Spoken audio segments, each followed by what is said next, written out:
Howdy, guys. Hear that?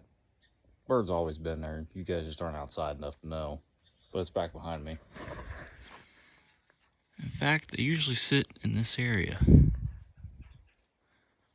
don't know where this one's at, but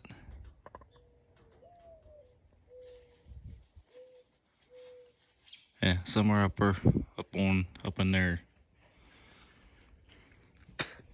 My family's always called them rain crows because every time they go off, it looks like it's gonna rain or it does rain. So again, there you go. You guys just ain't outside enough anymore to hear it. But